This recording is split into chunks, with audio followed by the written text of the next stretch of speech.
දැන් සාමාන්‍යයෙන් ජපානෙත් කියන්නේ ඔය ටිකක් බය හිතෙන කතන්දර ගොඩක් තියෙනවානේ.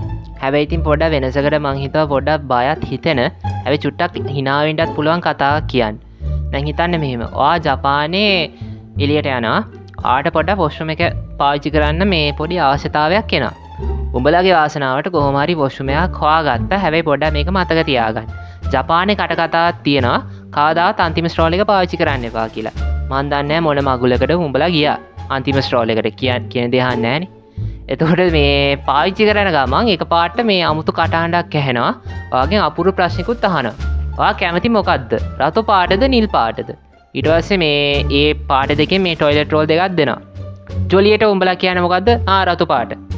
රතු පාට තෝරගත්තොත් උඹලා මලා. මලා කියන්නේ මොකද්ද? මේ උඹලාගේ බෙල්ල කපලා තමයි මැරෙන්නේ.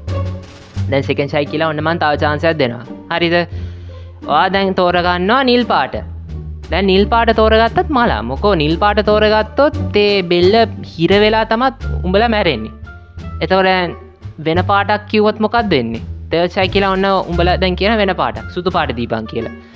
ඒක ඇත්තට කියනවා නම් දෙයියෝ විතරයි දන්නේ. හැබැයි ඉතින් ඒත් උඹ ශකපු. හරිද? මේකෙන් බේරෙන්න විදි දෙකක් තියෙනවා. හරිද? එක විදියක් තමයි මේ දෙන දේ ගන්න එපා. හරිද? රතුත් එපා, නිලුත් එපා, ඒ මුකුත් එපා කියලා කියපන්. හරිද? උඹලගේ වාසනාවට ජපානේ මේ ඔය මේ බිඩේෂාව තියෙනවා. චුට්ටක් ඇඩ්වාන්ස්. හරිද? අපේකට වඩා. හැබැයි ඉතින් අඩුම ගානේ කොල කෑල්ලක් පාවිච්චි කරන්න ඕනේ නැත්නම් හොඳයි. හරිද? මේක ඉතින් සමහර රටවල් වල ඉන්න මිනිස්සුන්ට විතරයි මේක ප්‍රශ්නයක් එන්නේ.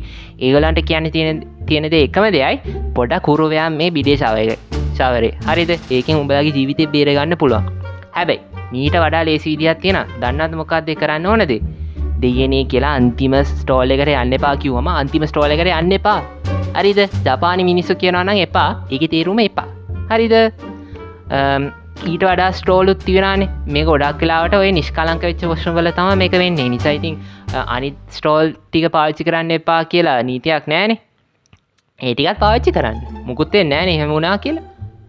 නේද? හෝ ඉතින් පොඩ්ඩක් ඉතින් වෙනසකට මං හිතුවා පොඩ්ඩක් hina වෙන්නත් පුළුවන් කතාවක් කියන්න. මොකෝ මට ආරංචියට අනුව මේ පොඩ්ඩක් බය හිතුණා කලින් කතන්දර. ඔව් ඉතින් පොඩ්ඩක් ඉතින් වෙනසකටත් මං හිතුවා පොඩ්ඩක් එන කතාවක් කියන්න.